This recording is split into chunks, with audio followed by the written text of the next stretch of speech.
what up, my people? It's been a long time, right? And today we are talking about jobs in China. 'Cause we're gonna be legends, gonna get their attention.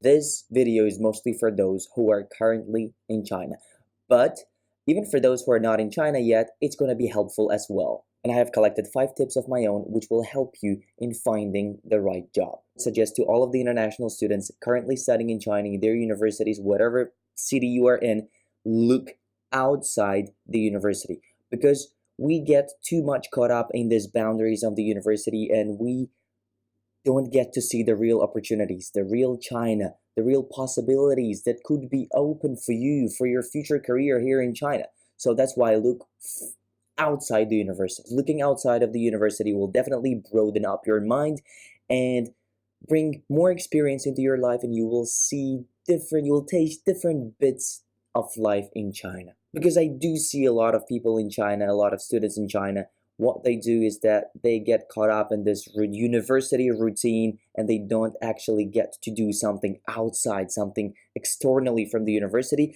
and which leads them to the fact that when they finish the universities, they don't have anything to do and they can't find a job because they didn't grow this muscle of connections while they were studying here outside of a university. Second important tip that I would suggest you using is leveraging the power of WeChat.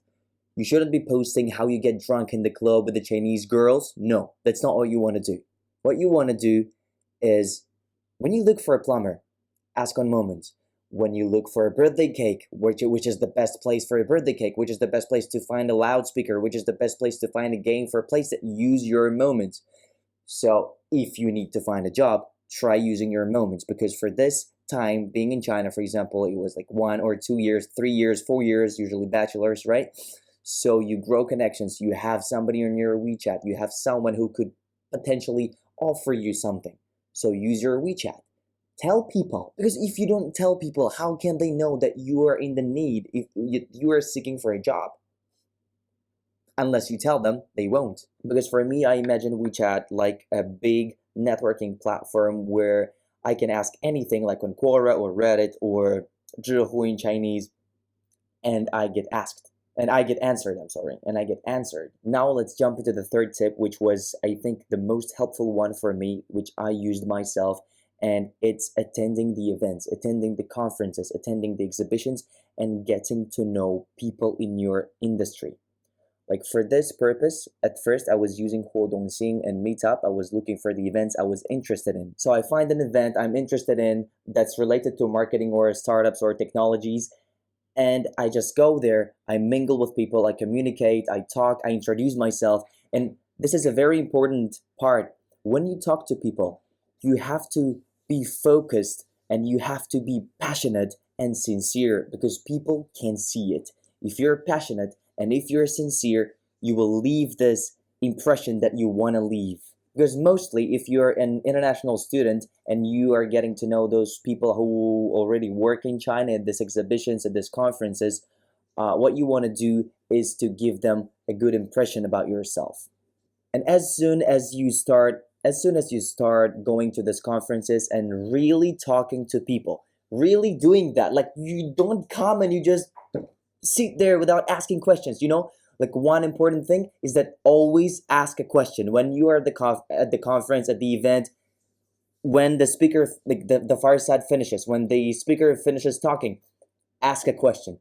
Everybody pays attention to the person who is asking a question, which means that after the event, maybe there will be somebody who will come over you and ask you something, like, are you interested in this? Do you do this? And this will be your chance to introduce yourself. Never hesitate. Do that. Don't be shy.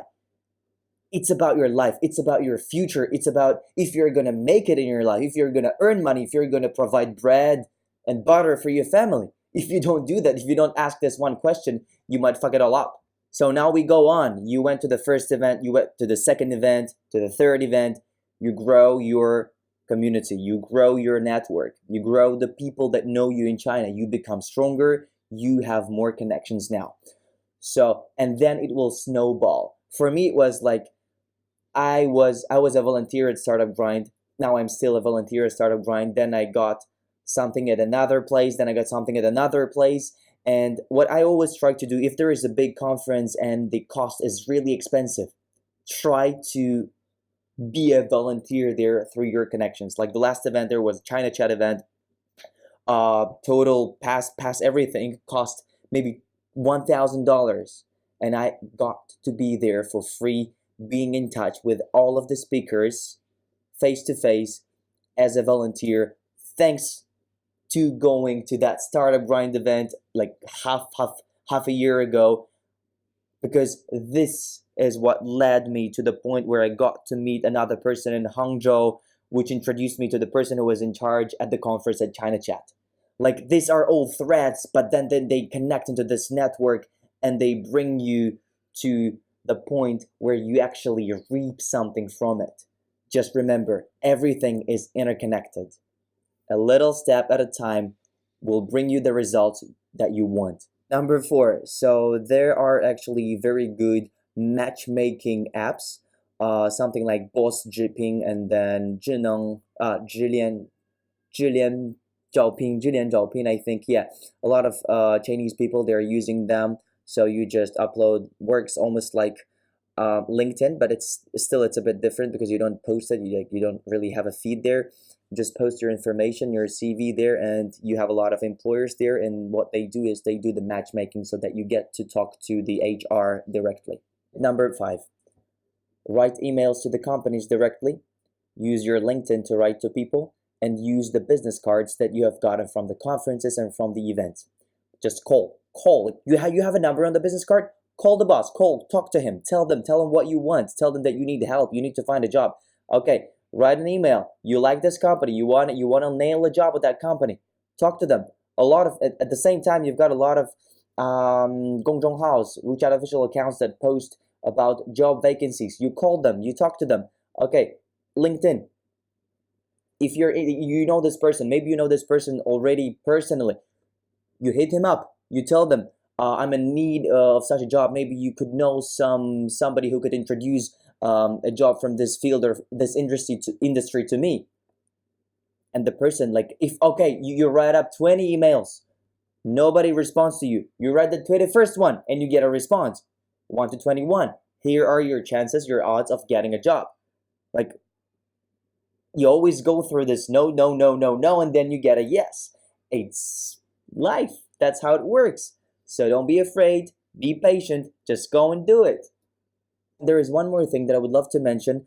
When you talk to these people, when you talk to this HR or bosses of the companies that you got to know during the events, and now you hit them up or write them an email,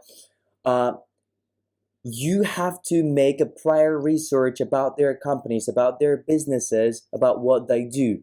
And then when you do talk to them, you use some of the phrases that you picked up from their websites, like, oh, you believe in this are your values, this is your culture, this was your client, right? Then I know about your story. So this is how you show them that you are actually interested in this company. And this will make them feel a step closer to you. So, for example, when I had an interview for my internship at a marketing firm, what I did was I used a very ingenious technique because I used to listen to different Chinese podcasts. So, and then the question comes during the interview. They ask me, so why do you want to have an internship at our company? Our company is so small. We have less resources than these big companies like Tencent, Alibaba, Dingdong. Why would you come to us? So and I recall what I heard from Ma Yun, Jack Ma. He said that when you get to work at a small company, you get to dream big.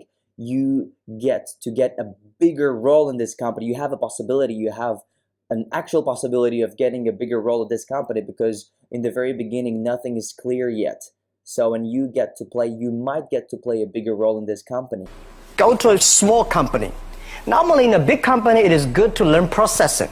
You are a part of a big machine. But when you go to a small company, you learn the passion, you learn the dreams. And when you are at a big company, everything is already stable. Everything is strict. Everything is according to the existing framework, which means that your role is going to be the one that you got in the very beginning. So you will be just doing your thing. So that's the point. And I tell them that I want to dream. I want to dream big with a small company. I want to have a vision about the future. And they were really, really very much impressed by my knowledge of a Chinese businessman here in China, and that I could actually implement it and apply it in my interview. So they got really like impressed by this, and I got hired. So thanks for watching, and good luck.